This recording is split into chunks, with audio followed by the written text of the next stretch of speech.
네, 반갑습니다. 오늘은 실패자 사울, 네, 사울에 관해서 한번 이야기를 나누고자 합니다.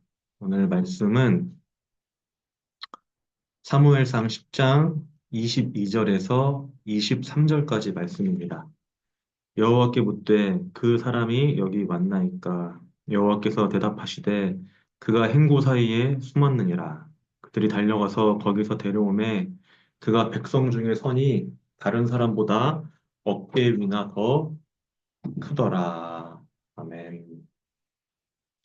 네, 오늘 우리가 만나볼 사람은 사울입니다.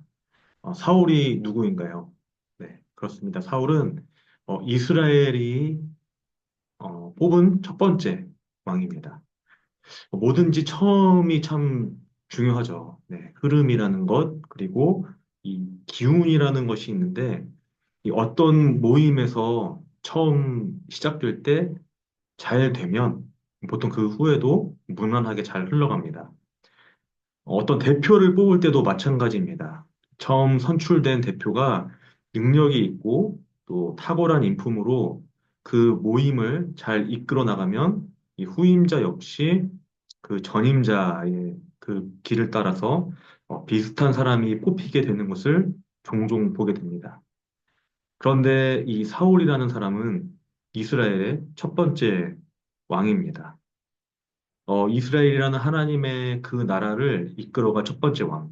얼마나 대단하고 또 능력이 있는 사람이 뽑히게 될까요? 이스라엘의 온 백성의 이목이 집중이 됐을 것입니다. 이 왕이라는 통치 제도가 생기기 전에 이스라엘은 이 사사라는 독특한 통치 제도를 가지고 있었습니다. 이 왕은 항상 나라를 돌보고 또 다스리는 데 반해서 이 사사는 일상을 평범하게 뭐 어떤 직장이나 뭐 직업을 가지고 일하는 그런 사람들처럼 평범하게 이렇게 보내다가 국가적인 일이 생겼을 때, 뭐 예를 들어서 뭐 전쟁을 해야 되거나 아니면 국가적으로 뭐 어떤 비상 상황이 생겼을 때 이 나라의 대표가 되어서 그 일들을 처리하는 사람이 바로 이 사사였습니다. 그렇다면은 특별한 일이 없을 때도 어쨌든 이제 나라가 유지가 되어야 되잖아요. 그때는 특별한 일이 없을 때는 이스라엘이라는 나라를 누가 다스렸을까요?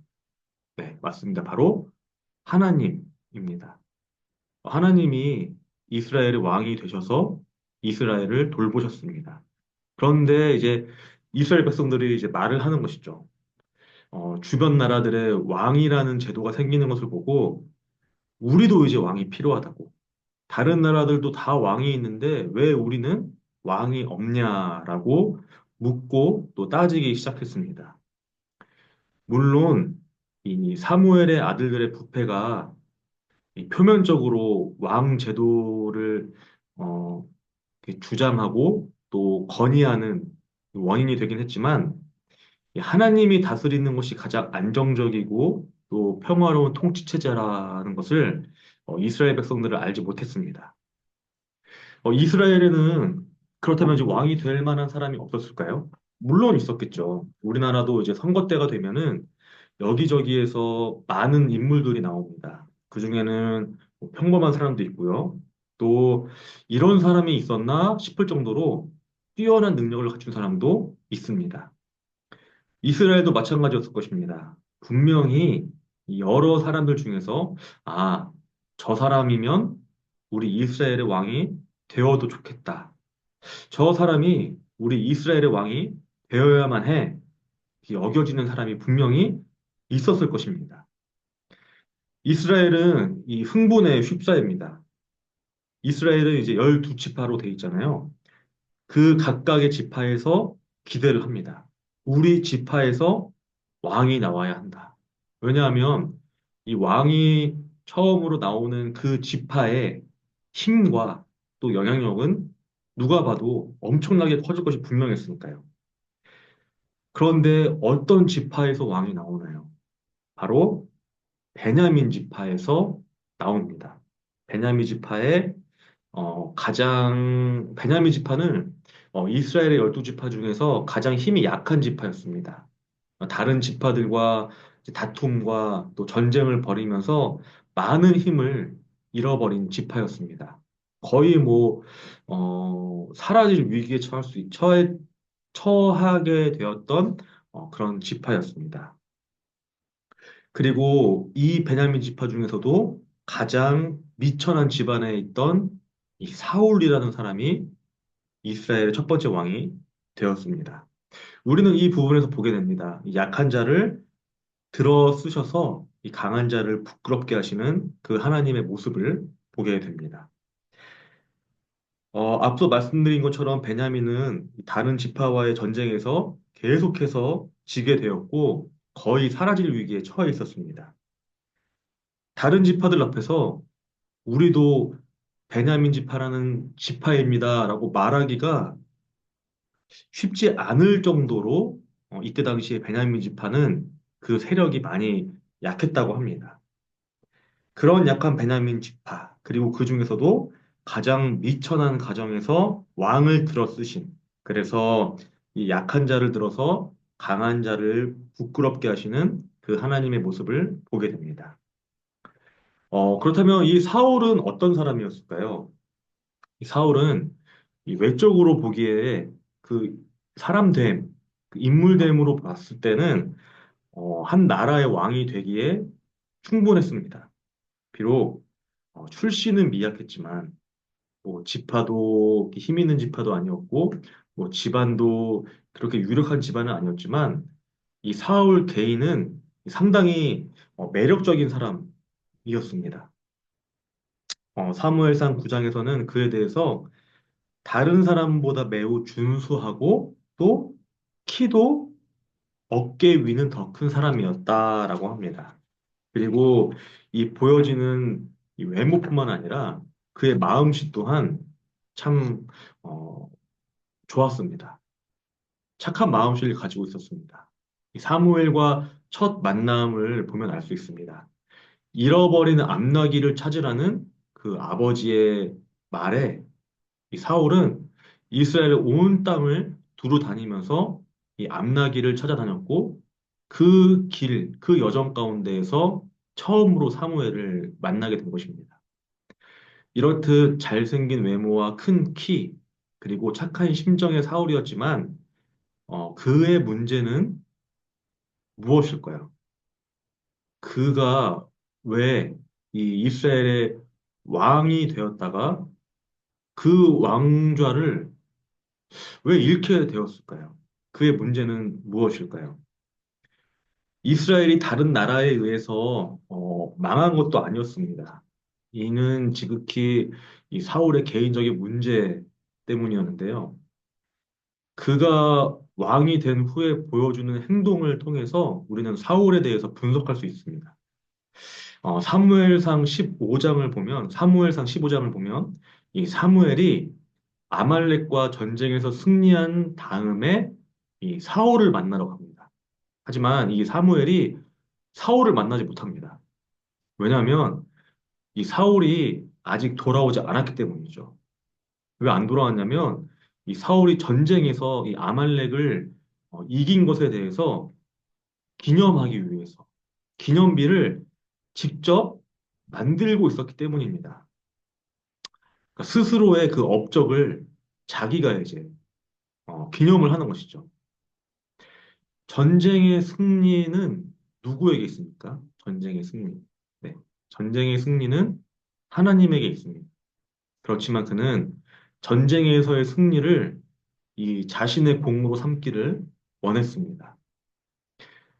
그리고 또 다윗이 골리앗을 이기고 돌아왔을 때 이스라엘 여인들은 노래합니다.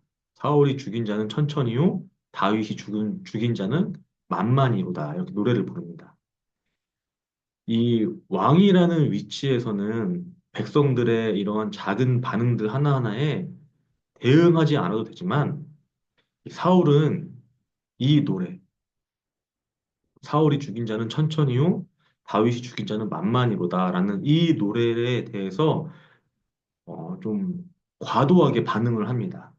그러니까 다윗에 대해서 강한 질투심과 또 분노를 느낀 것입니다.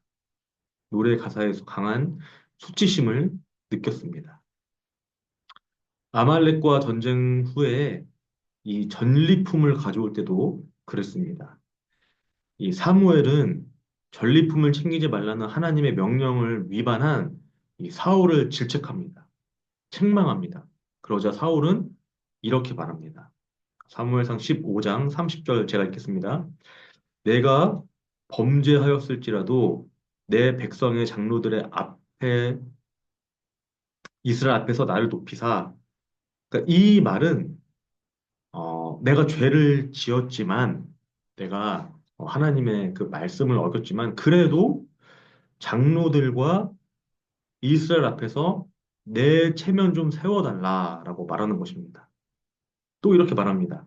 내가 백성을 두려워하여 그 말을 청종하였음이니이다.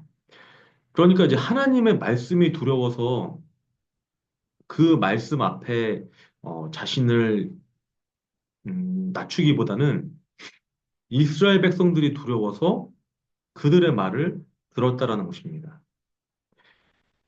이러한 문제들을 봤을 때 그 자신이 전쟁에서 자기 자신의 업적을 드러내고 또 바울과 비교 때문에 매우 심하게 분노하고 또 다른 사람들 특히 뭐 이스라엘 백성들의 그 시선에 너무나도 크게 반응하는 그 모습들을 보면 이 사울의 문제를 볼 수 있습니다. 사울의 문제는 바로 이 자존감의 문제였습니다. 자기 자신에 대한 이 확신과 또 사랑이 없기 때문에 주변의 시선을 지나치게 의식하고 또 주변에 의해서 심정적으로 끌려다니는 것을 보게 됩니다. 주변을 의식하니까 기념비를 세웠고 자기보다 다윗을 칭찬하는 노래에 격하게 분노합니다. 죄를 지었음에도 하나님의 말씀을 어겼음에도 하나님이 아니라 다른 사람에 의해서 이 자신의 체면이 깎일까 봐 그것이 더 신경 쓰였던 사람이 바로 이 사울입니다. 사실 이 자존감의 문제라는 것은 뭐 외모나 조건, 상황 이런 것들과 전혀 상관이 없습니다. 아무리 잘생기고 또 멋진 외모를 가진 사람이라도 자존감이 낮을 수 있습니다. 아무리 돈이 많은 사람이라도 자존감이 낮을 수 있습니다. 아무리 직장과 직업이 좋고 아무리 자신이 처해 있는 환경과 상황이 모든 것이 남들이 보기에 참 좋고 부러울지라도 정작 당사자는 이 자존감의 문제를 겪을 수 있습니다. 이 사울이 그 모습을 보여줍니다. 잘생긴 외모와 큰 키, 이러한 매력적인 모습이었고 무엇보다 그는 이스라엘이라는 한 나라의 왕입니다. 그러니까 누구랑 비교할 필요가 없는 그 위치에 놓여 있는 것입니다. 하지만 이 사울을 붙잡고 있던 것은 자존감, 즉 열등감이었습니다. 이 낮은 자존감은 여러 가지 심리적인 문제들, 그리고 이 밖으로 드러내는 그 행동적으로 표출되는 문제들을 일으키곤 합니다. 대표적으로 제가 몇 가지만 말씀을 드리자면, 이 강박성 성격 장애라는 것이 있습니다. 이 강박성 성격 장애란 이 전체 그림을 보기보다, 넓은 그림을 보기보다 아주 사소한 일, 아주 작은 일에 신경을 쓰는 것을 넘어서 그것에 목숨을 거는 것입니다. 그러니까 이제 다른 사람들이 이 자기의 방식을 따라야 하고 아주 아주 작은 이 세부적인 규칙들에 집착을 합니다. 그러니까 큰 것을 이루기 위해서 가끔씩이라도 이 사소한 규칙이나 좀 그렇게 중요하지 않은 것들은 이 넘길 수 있는 관용의 자세, 그런 좀 넓은 마음이 필요한데 그런 것 없이 그냥 아주 조그만 이 문제에 너무나 몰두한 나머지 큰 것을 놓치게 되는 것이죠. 뭐 좋게 말하면은 원칙주의자라고 할 수 있지만 이런 원칙주의자가 자신의 신념이나 아니면 마음으로부터 나오는 것이 아니라 이러한 강박적인 성격 장애의 모습을 띄었다는 것이 바로 이 사울의 문제입니다. 예를 들어서 블레셋과의 전쟁 중에서 군인들이 피곤하고 힘들어 지쳐 있었습니다. 이럴 때 사울이 명령합니다. 원수를 갚기 전에, 블레셋을 이기기 전에 먹을 것을 입에 대는 사람은 누구든지 저주를 받을 것이다. 네. 그러니까 전쟁에 이기기 전까지, 블레셋과 싸워서 이기기 전까지 그 누구도 그 어떤 것도 먹을 수 없다. 만약에 먹게 되면 저주를 내리겠다. 이렇게 명령을 합니다. 그런데 이 명령을 어긴 사람이 한 사람이 있습니다. 바로 그의 아들 요나단입니다. 그런데 요나단이 그 사울의 명령을 어기고 싶어서 어긴 게 아니라 그 명령을 듣지 못했습니다. 듣지 못하고 이 요나단이 어, 전쟁 중에 숲에 들어갑니다. 뭐 정찰을 했던지 아니면은 뭐 다른 볼일이 있었는지 모르겠지만 어쨌든 그 와중에 전쟁 중에 이제 숲에 들어갑니다. 거기서 이제 꿀을 발견하게 되는데요. 눈앞에 이제 먹을 거 있으니까 네, 요나단이 먹었겠죠. 근데 꿀을 딱 먹었는데 눈이 번쩍 뜨이고 온몸의 기운이 돌았다라고 합니다. 만약에, 만약에 이 성경 공부를 듣는 성도님께서 사울 왕이었다라고 하면 어떻게 하시겠습니까? 만약에 제가 사울 왕이었다면 이 꿀이 양이 얼마나 되는지 모르겠지만 될 수 있는 대로 많이 병사들을 보내서 그 꿀을 먹게 했을 것 같습니다. 이 꿀을 보면은 뭐 어디 나무에 달려있는 벌꿀 이런 게 아니라 이 땅에서 나온 꿀이라고 했거든요. 땅에서 나온 꿀이라는 것은 그 땅에 묻힌 양이 상당히 많은 것을 우리가 알 수 있는데 아마 뭐 이제 그 군인들 대부분이 먹을 수 있는 그런 양이 있었을 것 같아요. 제 생각에는. 어쨌든 그 요나단이 꿀을 먹고 기운이 차리고 눈이 뜨여졌다라고 하는 걸 보면 다른 병사들도 그것을 먹으면 참 전쟁에 있어서 참 도움이 될 텐데 이 사울은 그것을 인정하지 않습니다. 그 꿀을 먹는 것을 인정하지 않는다는 것이죠. 자신의 명령을 어긴 사람, 즉 자기의 아들인 요나단을 저주합니다. 꿀을 먹었다. 꿀을 먹었다고가 아니고 이 자기의 명령을 어겼다고 자기의 아들 요나단을 저주합니다. 그 내용도 끔찍합니다. 요나단아, 내가 반드시 죽으리라. 자기 아들 보고 너는 반드시 죽을 것이다. 그리고 하나님이 너에게 벌을 내릴 것이다. 이런 끔찍한 저주를 내리는 것입니다. 이 큰 그림을 보지 못하고 이 그릇된 자신의 명령을 어기는 것을 이 추호도 용납 못하는 것은 낮은 자존감을 가진 그 특징이라고 할 수 있습니다. 또 하나는 편집성 성격 장애입니다. 편집성 성격 장애. 이 편집증이라는 것은 이 상대방이 나에 대한 악의가 있다가 아니라 상대방이 나에 대한 악의가 있을 것이다라고 혼자 생각을 하는 거예요. 이게 편집성입니다. 편집증. 사울의 이 편집증의 대상이 누구였을까요? 네, 바로 다윗입니다. 사울은 다윗을 악으로, 네, 자신의 이 라이벌로 인식을 합니다. 사실 다윗은 이 이스라엘의 정권, 그 왕좌를 탐내거나 욕심낸 적이 없습니다. 네, 이어받을 생각이 전혀 없었어요. 그런데 사울은 항상 생각을 했습니다. 이 다윗이라는 사람이 내 왕좌를 뺏을 것이다.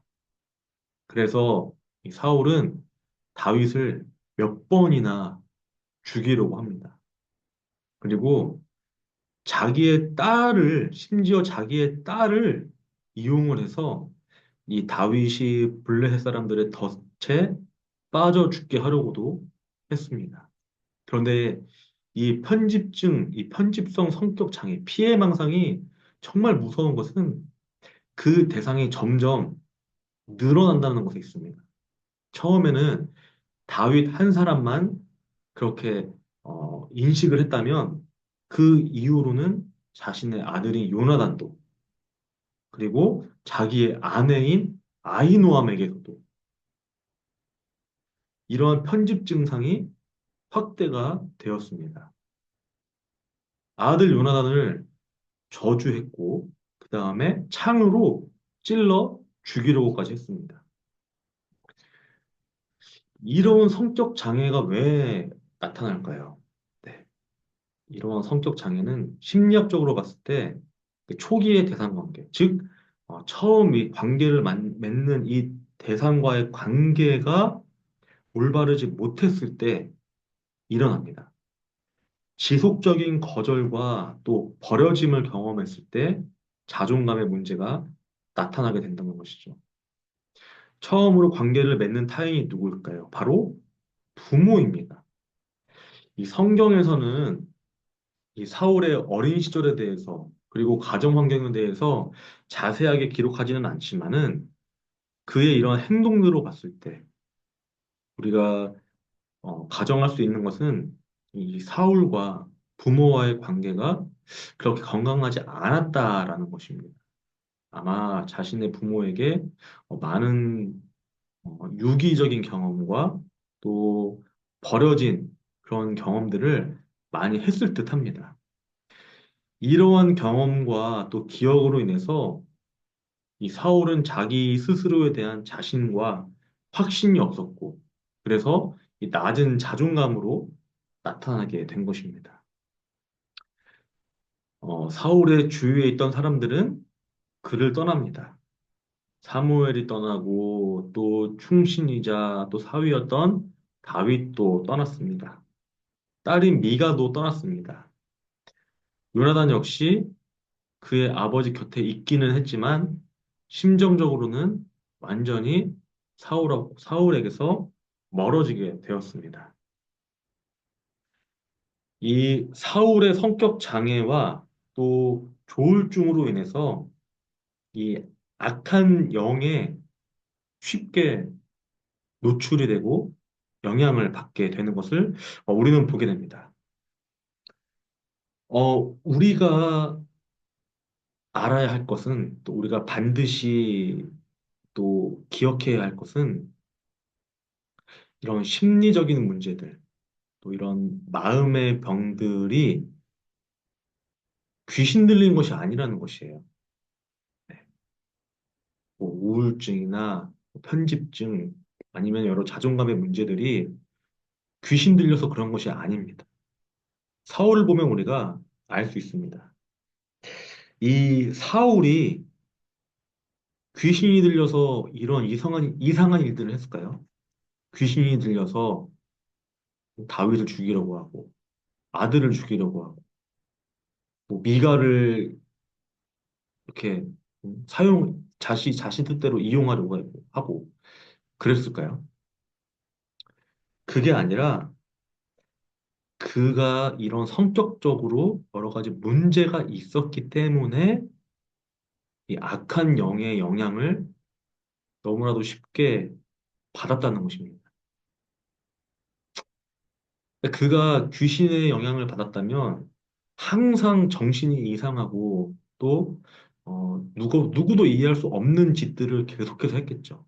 그런데 어, 이 사무엘서를 읽다 보면 이 사울이 다윗에게 자신의 그 죄를 용서받기를 구하고 또 또 다윗과 또 어떻게 보면은 관계적인 그 회복을 하려고 노력하는 장면들을 보게 됩니다. 그러니까 그가 항상 이상했던 것이 아니에요. 그러니까 그의 마음의 병이 그 악한 영으로 인해서 생긴 것이 아니라 그의 마음의 병이 있었기 때문에 이 악한 영들의 영향을 너무나도 쉽게 받았다는 것이죠. 이 사울은 참 안타까운 인물입니다. 이 위대한 왕의 자질을 가졌지만 그의 내적인 문제로 인해서 비극적인 최후를 맞이하게 되었습니다. 오늘은 우리가 이 사울에 대해서 한번 살펴보았습니다. 그리고 또 우리 안에 있는 또 이런 음, 아픔들이나 이 상처들에 대해서 우리가 너무 이렇게 꾹꾹 숨기려고 하거나 또 없다고 부정하기보다는 이런 것들에 대해서 상담을 받아봐도 좋고요. 또 이런 것들에 대해서 또 전적으로 하나님께 매달려서 기도하는 것도 네, 참, 어, 참 좋습니다. 네.